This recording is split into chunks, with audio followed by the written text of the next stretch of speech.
हेल' लोगोफोर बे समाव नोंथांमोनजों मोनसे जोबोद इम्परटेन्ट बाथ्रा लानानै सावरायनो नागिरदों। दा बाहाय मा दंफैदो फारि फारियै जोबजासिम खोनासंलांबा नोंथांमोना बुजिनो हागोन। आरो बेखौ थाम्बनेइलाव जेखौ नुदों नोंथांमोना बाहाय फोरोंगिरिनि खोथा, दा फोरोंगिरियाल' नायालाबा साफ्रोमबो फोरोंगिरिनि अनगायै गुबुन जेसेबां दं बिथांमोनासो नायनायनि गोनांथि दङ आरो बेखौ बुजिनायनि गोनांथि दङ।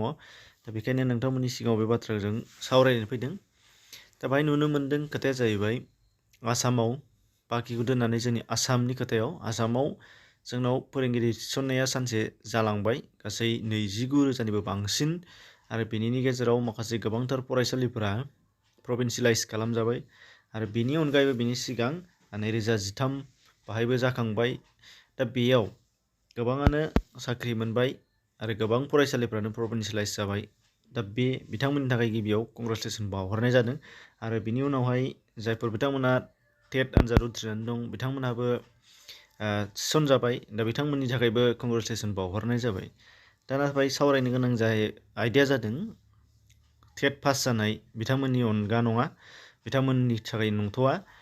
प्रभिन्सियेलाइज खालामजानाय स्कुलफोर बिथांमोननि थाखाय आरो प्रभिन्सियेलाइज खालामजायै स्कुल बिथांमोननि थाखाय। दा बाहाय माखासे गोबां खोथा दङ। से नाम्बार पइन्टआ जादों जोंनि भेन्सार स्कुलनि जेनाखि टिचारफोर, स्कुलखौ बाद होनानै भेन्सार स्कुलनि टिचारफोर, दा बेनि बेलायाव जों नुनो मोन्दों गोबाङानो, नोंथाङाबो नुदों आंबो नुदों बयबो नुगासिनो दङ।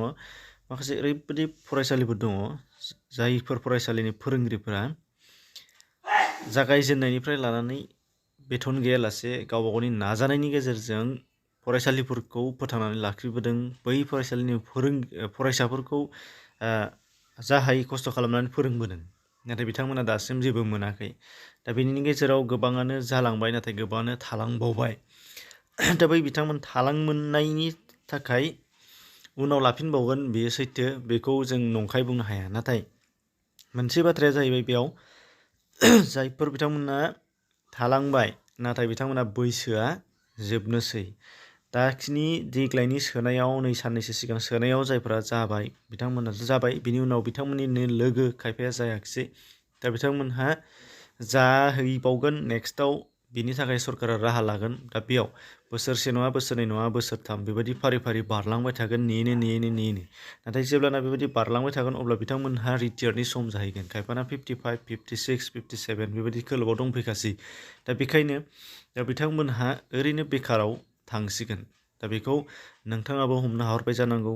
बे मोनसे केटेगरिनि, बेखौ मोनसे केटेगरियाव दोनदों। आरो मोनसे केटेगरिनिया जाहैबाय मा, दासिम जायफोरना फरायसालिया जायाखै, गोबांथार माखासे क्राइटेरियानि प्रब्लेमनि थाखाय जालाङाखिसै। थिगैनो दङ, क्राइटेरिया गोरोबाखै, बियो सरकारनि पलिसि बादि जाया, मोननाय नङा, बेथ' नंगौ।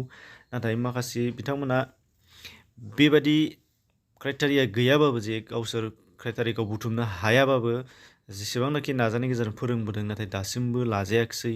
आरो बिनि उनावहाय गोबाङानो बेबादि 13आव लानायानो जा, नैबे दा देग्लाय 2021आव लानायानो जा, बे मासाव दाख्लै सोनायानो जा, बेनि सिगां गोबाङानो रिटायार जालांबाय, माने भेन्साराव मावैनो रिटायार जालांबाय। दा अब्ला बिथांमोननि दुखु दाहाखौ जोङो सानहरनो हाहरबाय जानो हागौ नोंथाङाबो, जे फैसा गैयागारा थाखा गैयागारा बोरै बेसेबां खस्थ' खालामनानै फोरोंबोगासिनो दङ समाजनि गथ'फोरनि थाखायनो, समाजनि सुबुंफोरनि थाखायनो। नाथाय फारसेथिं जोंनि मानसिफ्रा बिसोरनि एगेन्स्टआव जों मिनिनोसो हमो। नाथाय अदेबानि बिथांमोना ओरैबायदि नाजानायनि गेजेरजों गावखौ बावसोमदों, सेक्रिफाइस खालामबोदों। दा बिथांमोननि जिउआबो ओरैनो नङा, बिथांमोननि नाजानायाबो ओरैनो नङा, जों आं समाजनि थाखायनो बियो बानायनानै लादों। दा बेखायनो बाथ्राया बेसो, जों साफ्रोमबो एपिल खालामनांगौ जे जोंनि दानि खुंथायाव थानाय BTC सरकार आरो आसाम सरकारनिसिम, जे जायफोर बिथांमोनहा भेन्सार स्कुलाव मावै दासिम रिटायार जालांबाय नाथाय सरकारि जास्लाबनो हायाखिसै, आरो जायफोर बिथांमोननिया दा लादों सरकारि हिसाबै स्कुलखौ लाबाय नाथाय थालांबाय, आरो नेक्स्टआव बिथांमोनखौ लाफिननांगौनि थाखाय बिथांमोननि एज एबा बैसोआ मिलायहैला, बैफोर बिथांमोननि थाखाय सरकारा माबा मोनसे बेबस्था लानानै होनांगौ। दा बिथांमोननि थाखाय माबा मोनसे अनसुंथाइ हिसाबै स्किम बानायब्रबनानैबाबो, गोदान बानायनानै, पलिसि बानायनानै, प्लेनिं बानायनायनि गेजेरजों बिथांमोनखौ नायसननांगौ, जाहाथे बिथांमोननियावबो एसेबाबो जोबनोसै समाव गोजोननाय फैयो आरो समाजा बयबो मोजां मोनो। दा बेखौनो, बे बाथ्राखौनो जों साफ्रोमबो BTR बा BTC सरकारानो जा, आसाम सरकारानो जा, बिथांमोननिसिम जों साफ्रोमबो एपिल खालामहरनांगोन, खावलायहरनांगोन। आरो जायफोर बिथांमोना आफादजों सोमोन्दो दङ, जायफोर बिथांमोना सरकारजों सोमोन्दो दङ, बिथांमोना बे बाथ्राखौ जुक्ति होनानै आरो गुरुत्थ होनानै गोनांथि दंथारो साननानै बेखौ गेदेमाफोरजों बा सरकारजों सावरायलायनाया गोनांथार। दा बेखौनो नोंथांमोननि गेजेराव बुंदोंमोन।